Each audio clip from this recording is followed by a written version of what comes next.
this morning I'm going to delve into the the first book of Genesis and Bereshit, which is the Parsha. So I'm going to try to do my best to break this down. The problem's going to be is it can be a little brain twisting, and you'll understand why. Because I want to deal with the first 14 letters or words in Bereshit, and we're going to see what it's teaching us. Like I said, the exhaustive nature of the material is mind boggling. And as we've said before, it's a coded message within it. And hopefully we can have some level of illumination at this point. So we're going to go ahead and get started. If you have any questions, you can reserve them to the end. And then once Sandy is kind of moderating, she'll bring people on board.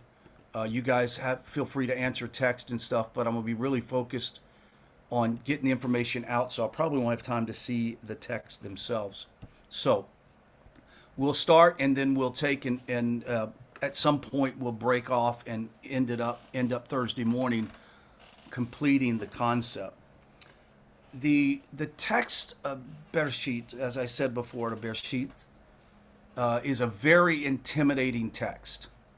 Now, anyone who has any idea of what they're looking at, you'll realize that there's more to the text than what meets the eye. Now, there are purists, I guess, in other religions that might view Genesis as a myopic sort of lesson of history and time and about the way the world was created, and that's fine.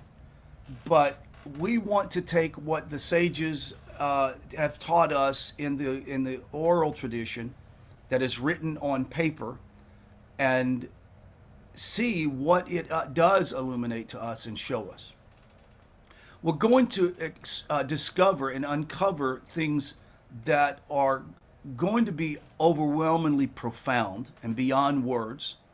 And the problem when you try to deal with this text in its mystical form, we don't have words to explain it. And you'll understand what I'm talking about in a moment, but we're just going to get a peek into this.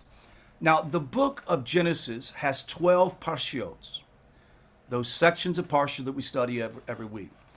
This is interesting because we also know that there are 12 tribes of Israel and 12 constellations in astrology.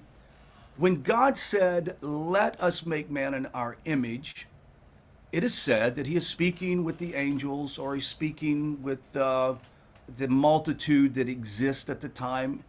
And the angels had put in charge of the physical world and was about to make man ruler over even the angels. In Psalm 8:4, you remember it says the angels didn't even like this, and they responded to God. And it says, "What is man that you remember him? Like, why are you putting him on a pedestal? Man will sin."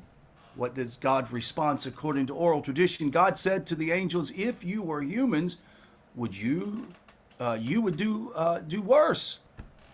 So the angels took him up on the challenge and failed as God had said they would. It said, it is written that the sons of God saw the daughters of men, and God would not let them return to Shemaim or to the heavens. And they were cast.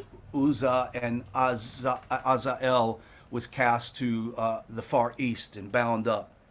Actually, it says, according to oral tradition, the Erev Rav that we hear over and over ad nauseum actually emanates from these angels that fell. Now, I don't even begin to understand that. I'm just presenting the information, and we can have dialogue about this after.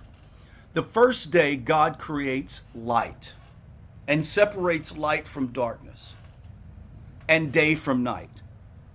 Yet he didn't make light producing objects until the fourth day. This tells us what we're looking at is not a physical world as we know it. So remember, the first part of Bereshit is not speaking of a physical world yet, but it's talking about the process of coming to develop and bring the physical world into existence. This tells us that we're looking at something entirely different. The first day God creates light. This light we're talking about is not the sun. It's just the fact he didn't create the sun till later. Light is a primary manifestation of divine energy. Light is often used as a term metaphor for various manifestations and emanations of God. We talk about how God is light, and that his light illuminates the world, that the light is the knowledge of God, and the light was expressed in Torah. We could go through all kinds of understanding, but light in its general purposes for this particular part of the text is speaking of this divine manifestation of energy. Looking for a transcendent world in a vocabulary generated by our physical lives, we only can seize upon one word: light. We don't have a word to express this sort of ethereal, metaphorical thing that is out there called the essence and energy of God. God is not even a physical being, so we've decided to call it light because we have no other thing to call it. Light is our metaphor for the incorporeal, the spiritual, the divine. We speak of an era, for example, of enlightenment, which dispelled the Dark Ages. We've heard this period of enlightenment that started in Europe and France. And this, hopefully, the ignorance and penetrated this darkness and despair that was in Europe, and this divine light that bathes virtuous souls. It's supposed to be a light that brings us into a spiritual connection with God.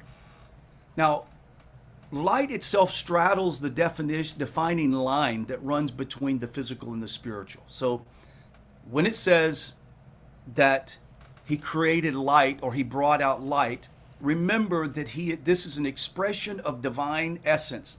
This light straddles is the defining line that runs between the physical world and the spiritual world. Having no weight, having no mass, having just about none of the matter's properties, light is the most ethereal of physical things. Now let me explain. Perceptibly real. This is what we perceive.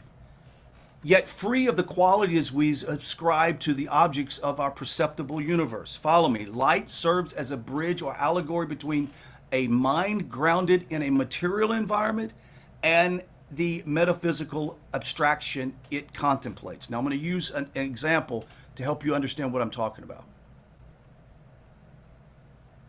The idea of light helps us to understand what God meant when he said twice in Deuteronomy, the 4th chapter of Deuteronomy, he states in verse 35 and 39, you were shown to know the Lord your God. There is none else beside him. Know today, here's the second one, and take into your heart that the Lord is God, and in the heavens above, the earth below, there is none else. Now, we all can pretty much describe and understand what that is. There is none else.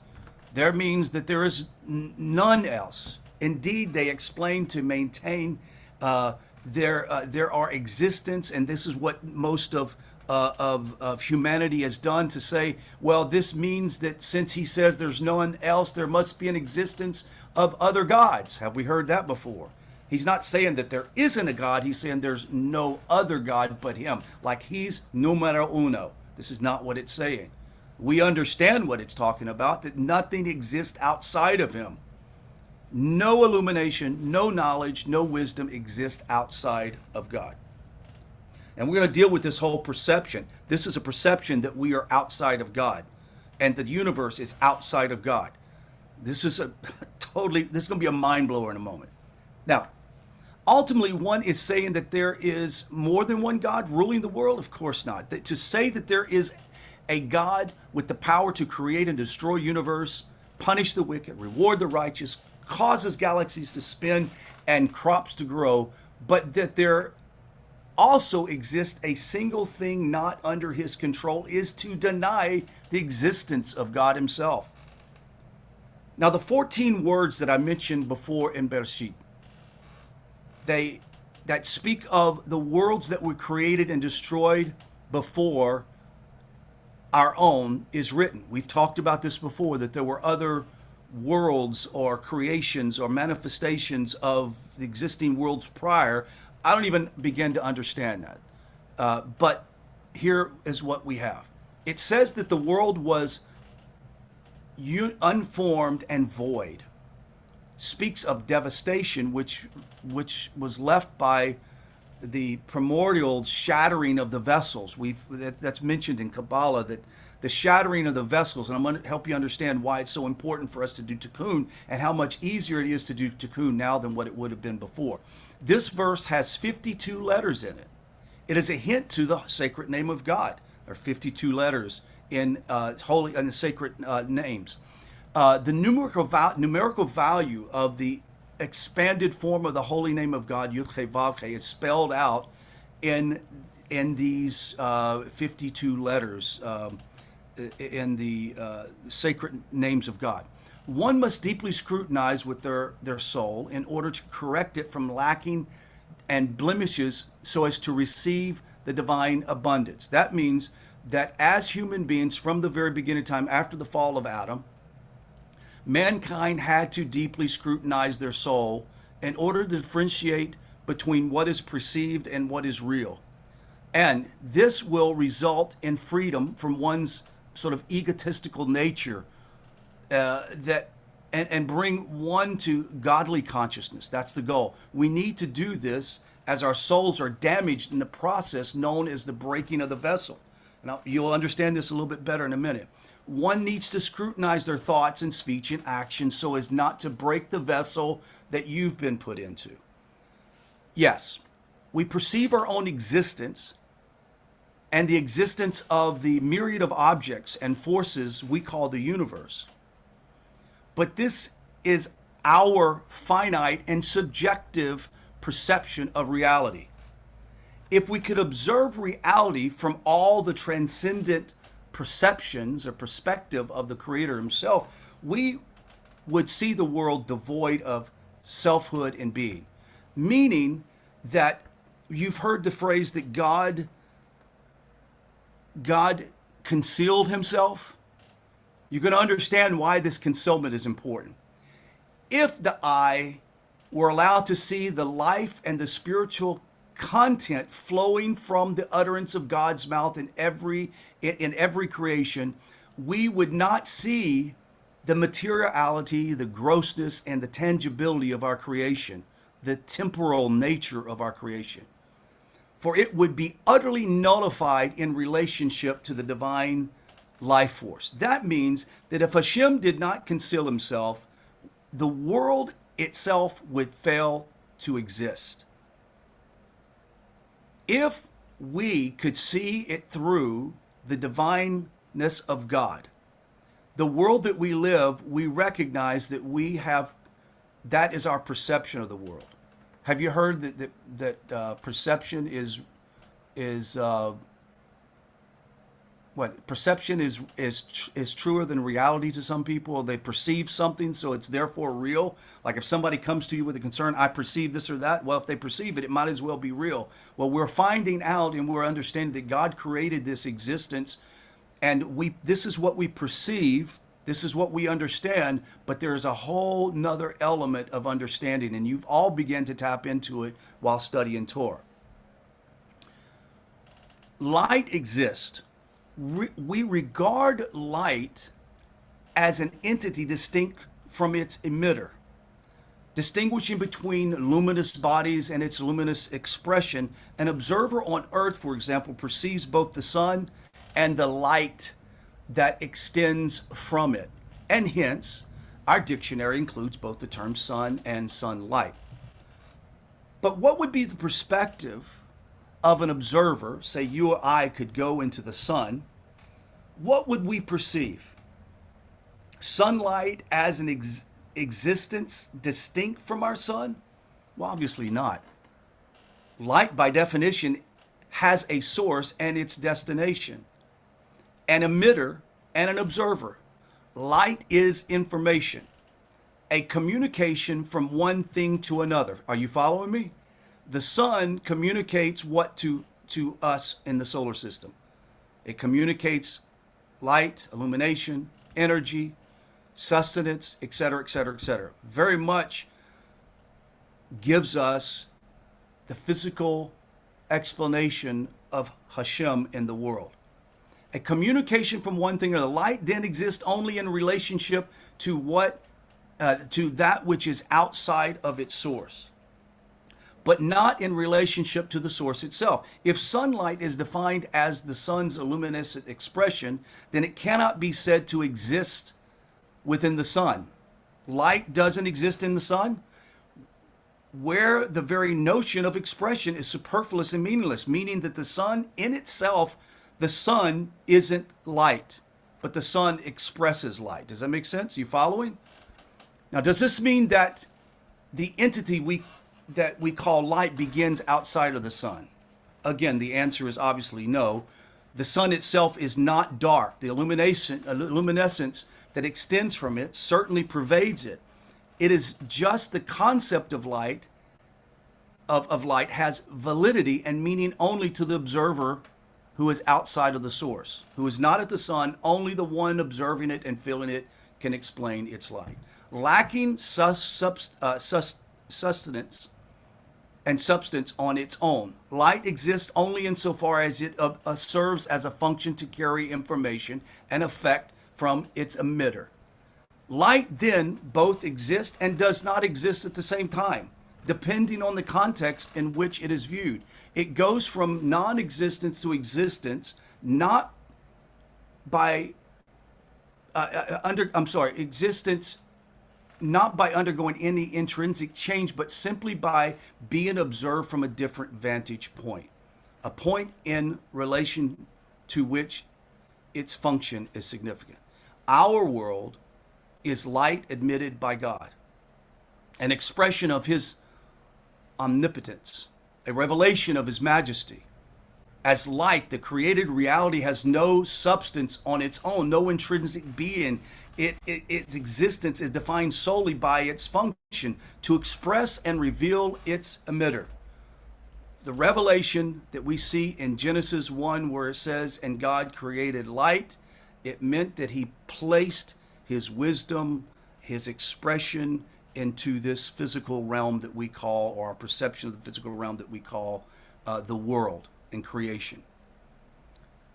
So the world exists only as an observed from without its creator and source. This is without God. We see a world just that's been created and has light. As it seems from the perspective, it does not merit the term existence. Again, not because it is any less there, but because the relationship of the divine or the sun, the definition function of sunlight of creation, is utterly insignificant. I have to shut my door. Stand by 1 second. The grandkids just came in.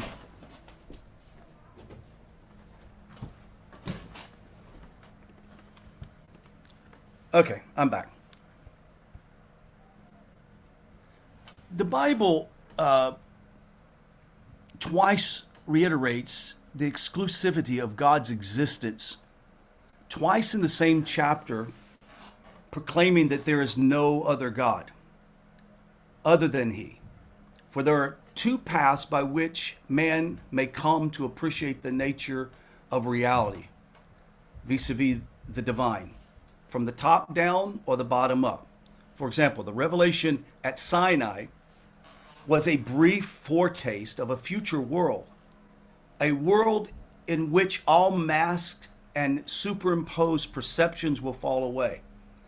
The world that came about through creation was a world created by God that also conceals God. A world in which our master shall no longer shroud himself. Your eyes shall behold your master. A world in which the world would be filled with the knowledge of God like the waters of the sea. Isaiah 30, verse 20 and 11:9. In the world of the Messiah, God will take the sun out of its sheath, it says, and obliterate the concealment that affects the perception of a reality outside of His. It says where God will be the light. We've heard this, right? We have the sun because we needed to perceive it in this physical world because we didn't have the capability of perceiving it at the highest level because of the fall of Adam and the fragmentation of all the soul of Adam into every human being. Here again, we're working on this light metaphor. And I hope by now you're kind of getting the idea, and I hope I haven't lost you. The first day, God creates light and separates light from darkness and the day from night. Yet He didn't make the light producing objects. We've covered this. This tells us that we're looking at not a physical world on the first day of creation. Now, some would take, and look, I don't have the time to go into it, but let me just mention this. There is the hint that the world was there existence of other universes. Now, up till Judaism, I never would have considered that and never understood it. And now we understand that there are similarities between the structures of the paradigm in which this knowledge was contained, and our current model of such idea is both detail and number are truly astounding. This knowledge was recorded in Torah commentaries, in Kabbalah and in the Talmud. The Bible is literally a blueprint of the universe. All events and all these things are to be found in it. If we want to understand the essence of God, then it's got to be found within this blueprint. Do you remember when Moses was at Sinai and he asked Hashem to reveal Himself so he could see Him? Now, we all know that God has no body. He has no form. So what was Moshe wanting to observe or to see? He was wanting to have the veil pulled back so that he could see the true nature of Hashem. What were the first words out of the Holy One, blessed be He? He says, you see these Torahs? Take them, preserve them, give them to the children of Israel. He meant also the oral Torah. So in essence, what God is saying, if you want to have the cover peeled back, if you want to have your perceptions tuned into what is real, then know the Torah, know the oral Torah, and I will be seen, and all of creation will reveal itself. Its hidden mysteries will be opened up to you. Now, upon accepting these principles that the entire universe is found within this blueprint, it is most obvious when flipping through the Bible that there is much more that lies beneath the surface. In addition to the oral Torah that was given at Sinai to Moses, and Moses handed down to the elders of Israel, the commentators of the Bible were the ancient elders of Judaism. The commentators were the mystic rabbis who went about their annotation in a very structured and set manner, which some might even call scientific. This oral commentary was received from their teacher, who turned and received this teaching down. And if you'll remember, Rabbi Wolbe has a sheet of paper, and if anybody has it, you might want to share it with someone. But a sheet of paper that shows the what do you call it, the concession, or the, what's the word for it? Help me here, guys. Are you talking about where he goes generation to generation back? The Right, succession, or succession. Thank you very much, Sandy. Succession. The succession of rabbis and teachers from Rabbi Wolbe all the way to Moshe Rabbeinu. It's mind-boggling. So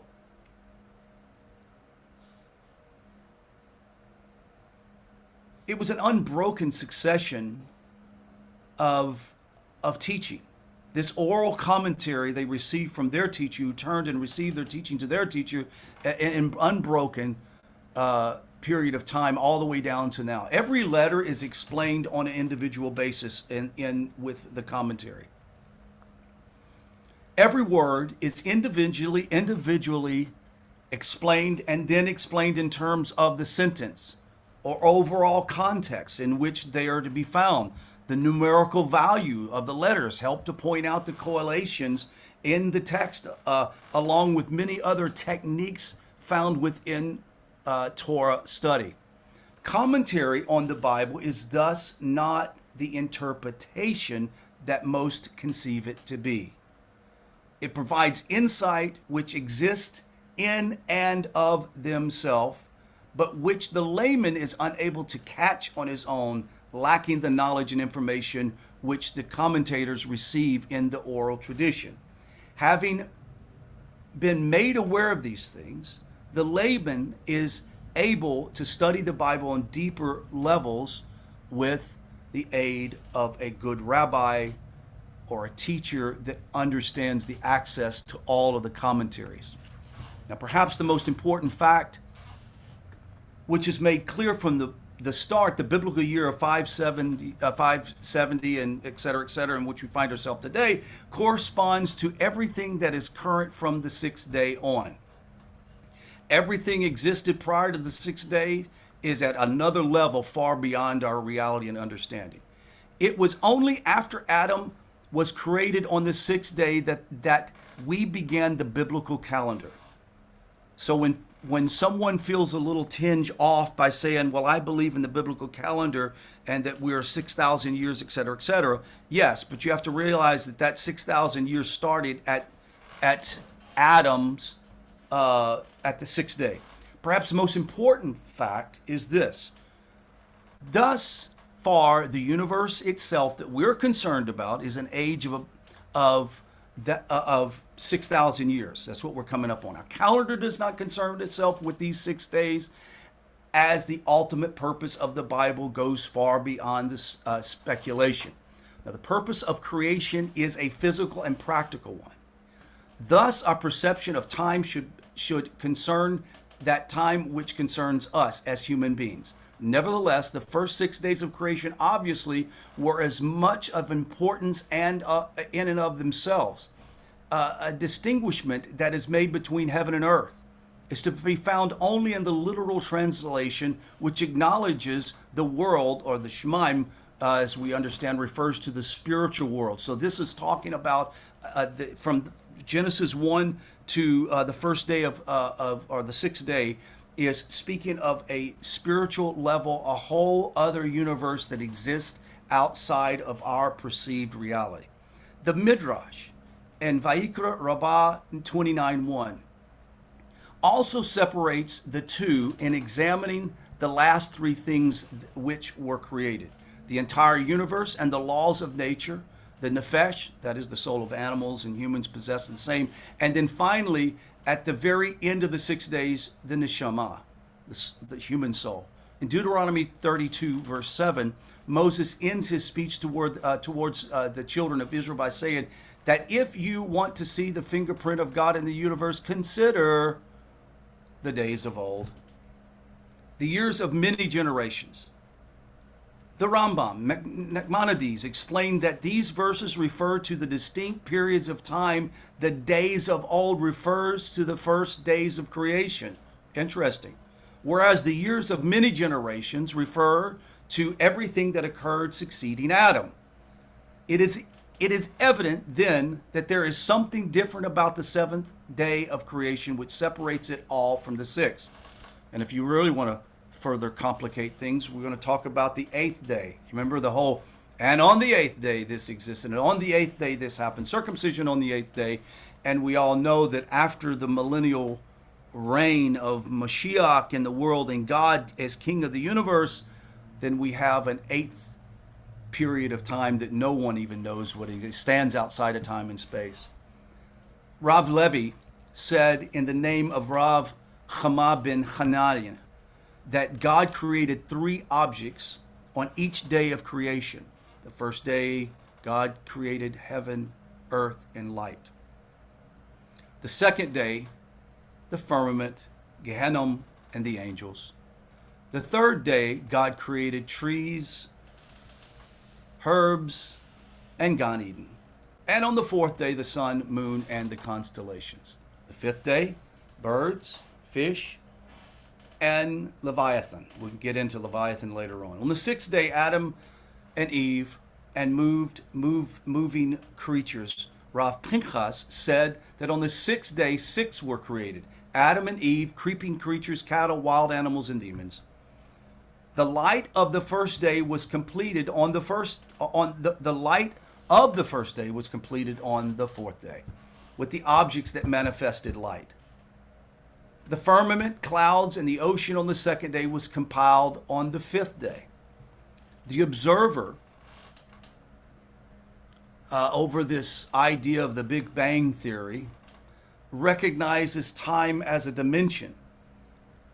Being a dimension, time, or at least a perception of time, is thus relative to the system that one finds himself in due to the variances of gravity and velocity, etc., etc.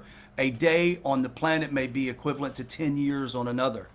I know that Dr. Gerald Schroeder espouses an idea in his explanation of the age of the universe, is that from the time of God expressing the universe into existence to today's period, the universe was expanding at extremely high rates from that beginning, and therefore a day is like, 6 million years or something like that. So you get an understanding that he, as a physicist, had a fantastic way of describing it, and you might want to consider pulling that video up to check it out.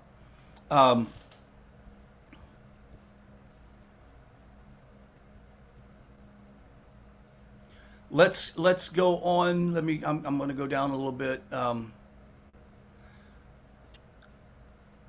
I want to stop right here because I want to get into more detailed information about the gematria and what the cosmologists have measured the age of the universe versus what Kabbalah says. It's quite interesting. So I'm going to carry that over till Thursday morning, and we're going to talk about the light that we're talking about is not from the sun. We're going to answer that question. The next is we're